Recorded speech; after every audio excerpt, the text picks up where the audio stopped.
أعوذ بالله من الشيطان الرجيم بسم الله الرحمن الرحيم واتقوا يوما لا تجزي نفس عن نفس شيئا ولا يقبل منها شفاعة ولا يؤخذ منها عدل ولا هم ينصرون.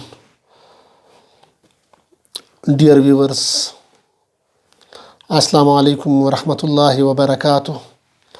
زه ډاکټر صفت الله خان مروت اسوسییټ پروفیسر یونیورسټي اف مالاکانډ تاسو ته د تبلیغ القرآن په سلسله کې مخاطب یم.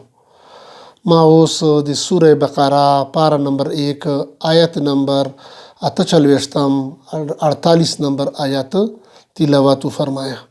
د اوس نن موږ په پښتو کې ترجمه او تفسیر وایو او بیا به ان شاء الله بل درس اردو او انګلیش کې ترجمه او تفسیر وایو ان شاء الله.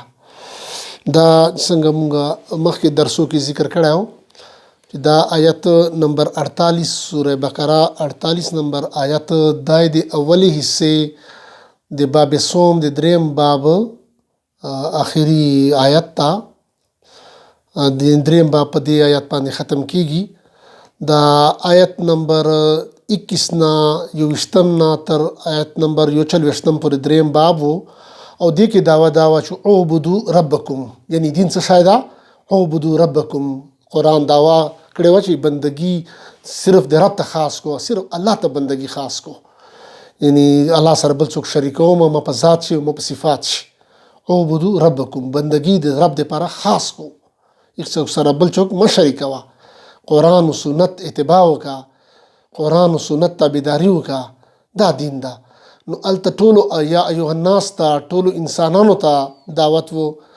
آیت نمبر 23 چې 21 چې دغه کې دوم باب چې بیا د دریم باب چې کله شروع کېدل آیت نمبر 40 نه تر آیت نمبر 48 پورې، لکه اوس 48 نمبر آیت موږ وویله. نو د دریم باب چې بیا خطاب خاص و پس د خطاب عام نه. دلته بنی اسرائیل ته خطاب و چې تاسو د بندگی د خپل رب ته خاص کو. عبدو ربکم، د بندگی رب ته، یعنی رب ته بندگی خاص کو، رب سره څوک مشرک او مزات چې مصفات چې د نبی خبرو منو، طریقه د پیغمبر قرآن و سنت باندې اتباع وکړو. نو چونکه دا قرآن پاک یو عالمی کتاب دا، تر قیامت پورې زنده کتاب دا، د انسانانو رهنمایي به کوي تر قیامت پورې، هدی للناس دا. نو الته مراد بنی اسرائیل و، دا اهل کتاب و، د تورات عالمان و. نو دو سره د پوها د قرآن او د صاحب قرآن حضرت محمد مصطفی صلی الله علیه وسلم مخالفت وکړه، توحید مخالفت وکړه. او ایغه وجه دا وا چې غټه وجه د مخالفت وجه شوا او د دو پلار چې کوم رکاوټ چې جوړ سلای د قرآن او سنت په خلاف کولو چې هغه آیت قرآن او سنت د راتلو چې دو ته غټ رکاوټ جوړ سلای، هغه دو حب جا او حب مال وو. یعنی دو کوم ناجایز آمدنیانې یا کوم یو ریاست قائم کړه او عوام متقدین مریدان جوړ کړي وو او ایغه نه به ناجایز هغه شکرانه نظرانه اخیستلې، نظر دی غیر الله چې هغه حرام وو، دو به یې اخیستلې او دغه شان دو ته بیا دا توحید مسله بیا دونه پټوله. دا بیا نه ورته ویله چې حاجت روا صرف او صرف یو الله ذات ته، مشکل کشا صرف یو الله دا، لوی علم وال، لوی طاقت وال، لوی قدرت وال ذات صرف یو الله دا. په تکلیف چې په مشکل چې د مدد ته صرف د الله ته پکار کو، صرف یو الله ته چغه وایو، بل بنده ته چغه مه وایو، بنده ته هیڅ مدد نسی کوي، غیر الله ته چغه مه وایو. نو دا توحید مسله دونه پټه کړې وه او بس ایغه باندې بیا یا ورته ویلې به چې مونږ د پیغمبرانو اولاد یو، ایغه دادا پردادا یا ابا و اجداد مو پیغمبران تیر شوي دي، نو مونږ نیکان خلک یو. او تورات چې کوم توحید پکې بیان شوی او الله توحید هغه پټ کړی او وجه سوه چې دو به هغه ناجایز آمدنیان اخیستلې او دې دپاره بیا دو مختلف طریقې خباستونه دو کې مرضونه پیدا شوي چې هغه مونږ مخکې ذکر کړل چې یعنی دو به تلبیس کولای، تحریف پیا کولای، کتمان حق پیا کولای، حق پیا پټولای او افتراء علی الله، الله باندې بیا دروغ ویلا، الله به نو ویلي دو به ویل الله داسې ویلي دي، او اشترا بیا کوله چې کله بیا دین او دنیا خپله منځ په مقابله شلل نو دو به دنیا غوره کړه، دین بیا پرېښودله. نو دغسې دوم چې مختلف امراض و. نو نن سبا دور کې دا بني اسرائیل مخالف چې دا مخاطب دا د اهل کتاب نه چې دلته علماء سو یعنی قرآن ژبه کې اخبار سو ته یا رهبان سو یعنی پیران، ناکاره پیران یا ناکاره ملیان، مثل علماء سو یا ناکاره ملیان قرآن ژبه کې اخبار سو ته وایي. او دغه شان پیران رهبان سو، ناکاره پیران. او دریم چې دا ملوک سو چې هغه نوابان چې ناکاره نوابان چې قرآن و سنت خلافي. او دا درې وړه دی نه مراد دي، درې وړه دی مصداق دي نن سبا زمانه کې. نو دلته د آیت کې آیت نمبر 48 کې دا اغباب باب صوم دریم باب اختتام د دې سره سوره بقره اولنۍ سي اختتام د دریم باب اولنۍ سي اختتام دریم باب اختتام دا. نو دې کې دا یهودو بچون کې دا دعوه کوله علما یهود چې مونږ د پیغمبرانو اولاد یو او مونږ که غلط کارونه کوو، شرک کوو، بدعت کوو، ګناهونه کوو، نو مونږ به بیا هم بخښل کېږو، مونږ به بیا هم شفاعت به مونږ یعنی مونږ ابا و اجداد نیک خلک پیغمبران تیر شوي وو، بیا مونږ شفاعت کې مونږ به جنت ته ځو. دغه دو دعوه وه. نو دې کې دلته دې آیت کې الله پاک هغه باندې رد کوي، بلکې چې دنیا کې چې څنګه یو مجرم خلاصولو کوم پاسبل ممکنه طریقې د مجرم خلاصېدلو یا مجرم بچ کېدلو، نو هغو کوم څلور ممکنه طریقې دي چې په هغه طریقو باندې یو مجرم په دنیا کې بچ کېدلی شي. نو الله پاک هغه څلورو لارو باندې رد کړی ده په دې آیت کې چې آخرت کې به دا یوه لار هم دوی ته په کار نشي ور بچ کېدو. صرف یوه لار ده، هغه توحید منل دي او قرآن و سنت اتباع کول دي.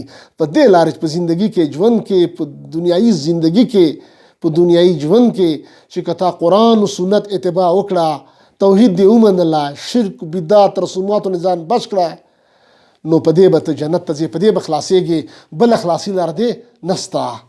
اوس موږ راځو د آیت ول ټکي په ټکي ترجمې ته او بیا به د مزید تفسیر وایو. بسم الله الرحمن الرحیم.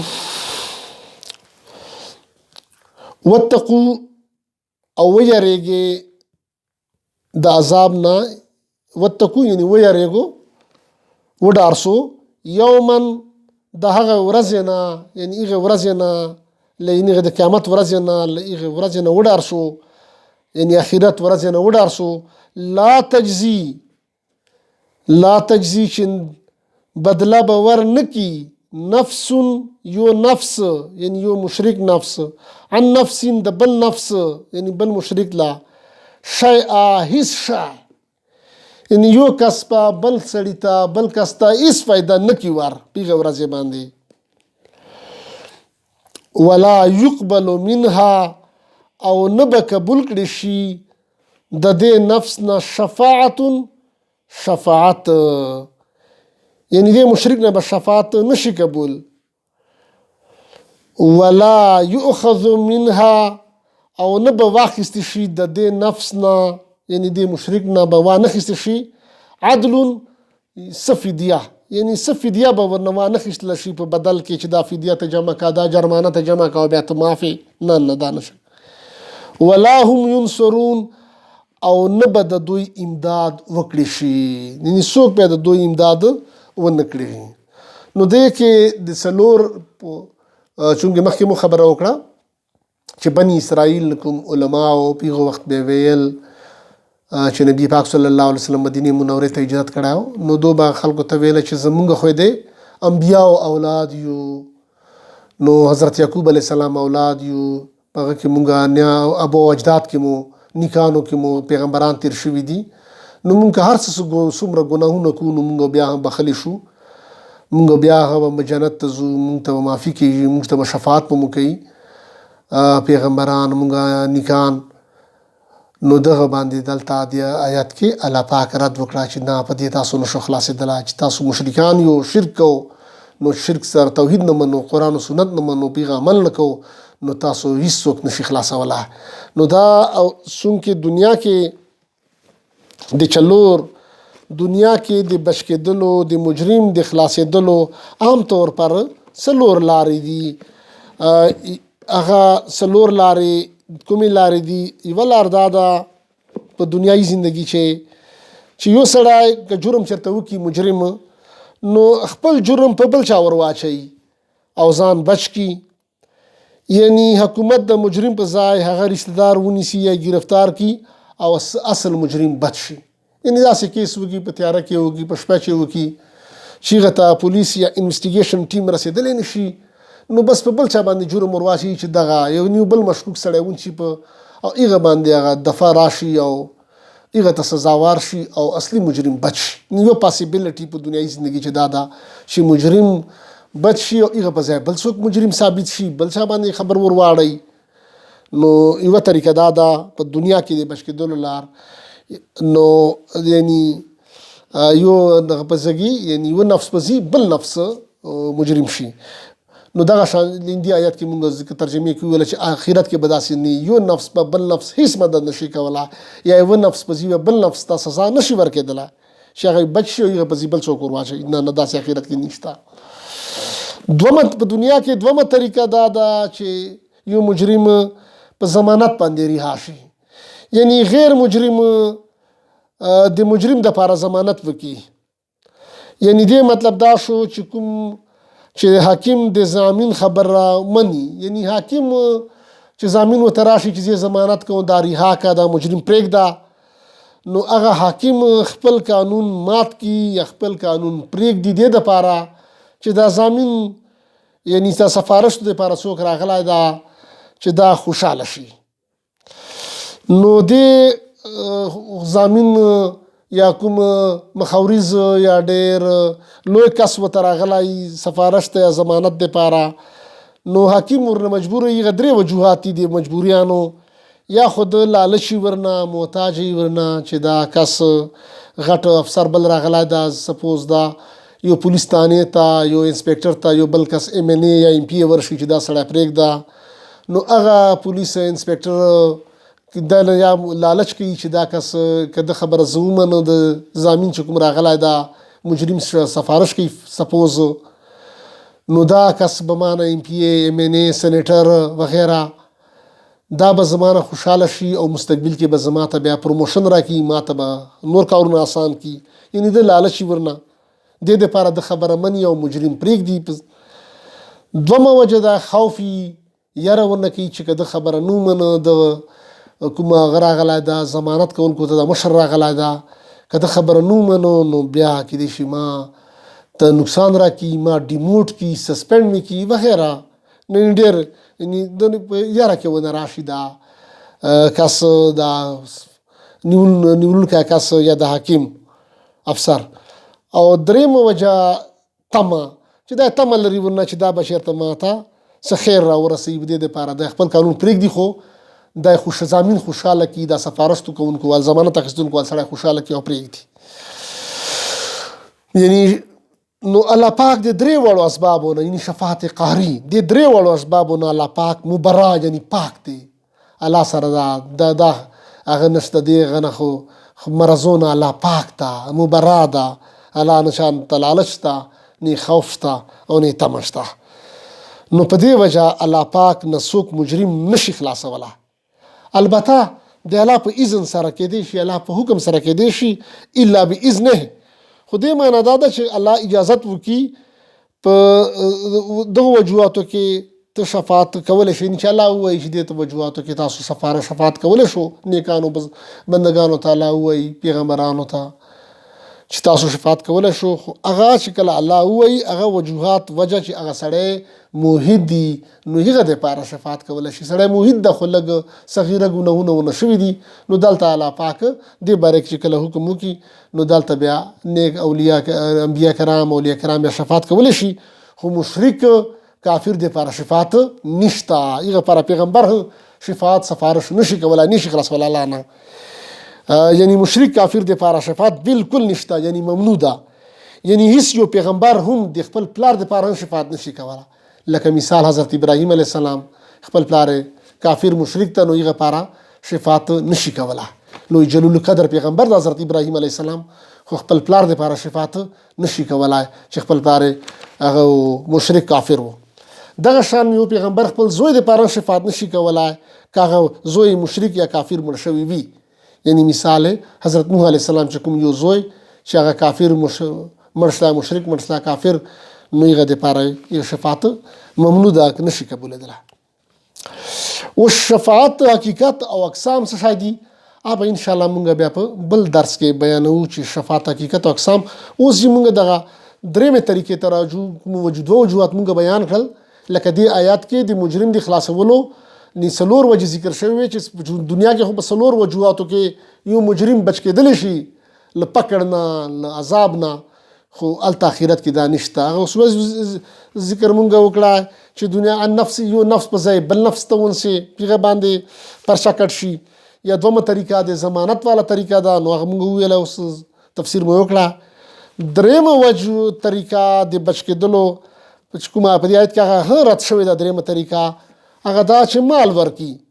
یعنی مجرم د خلاصي دپاره مال ورکي، څه فدیه ورکي، رشوت ورکي، ډېرې پیسې ورکي چې په دې باندې ما مجرم ځان آزاد کړي، فدیه په ذریعه باندې یا رشوت په ذریعه باندې ډېرې پیسې ورکي، مال ورکي، دولت ورکي، نو مجرم بری شي.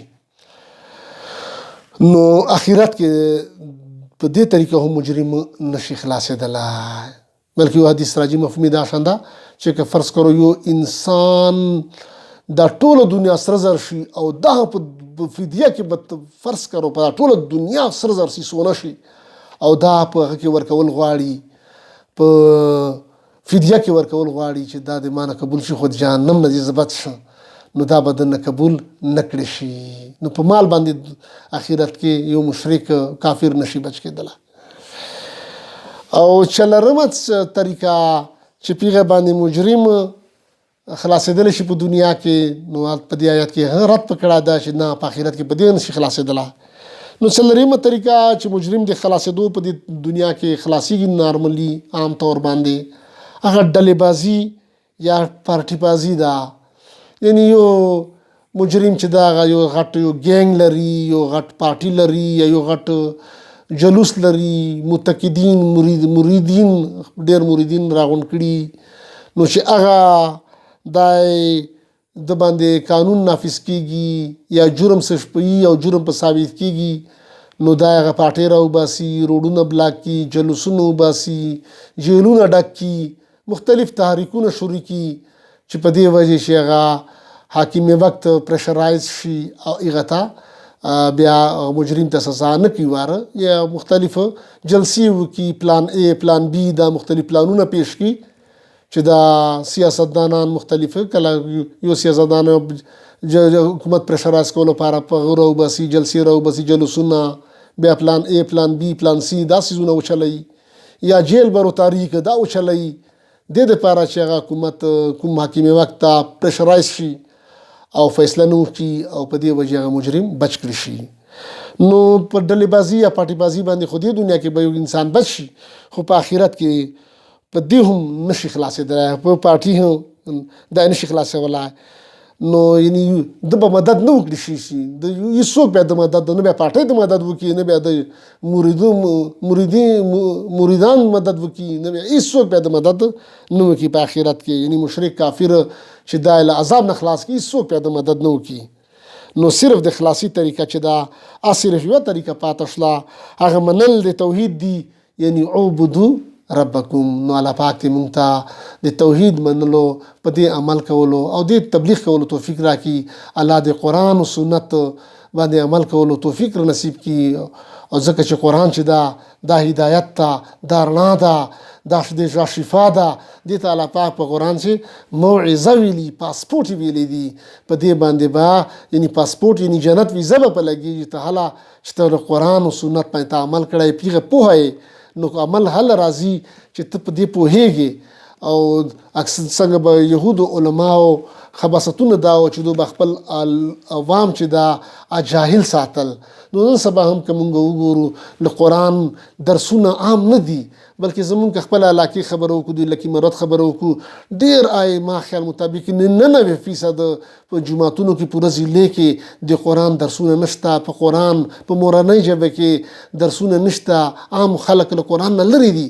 هغه ته صرف وایي تاسو تلاوت کو، قرات وایو خوږ، بس دا صرف تاسو لپاره کافي ده.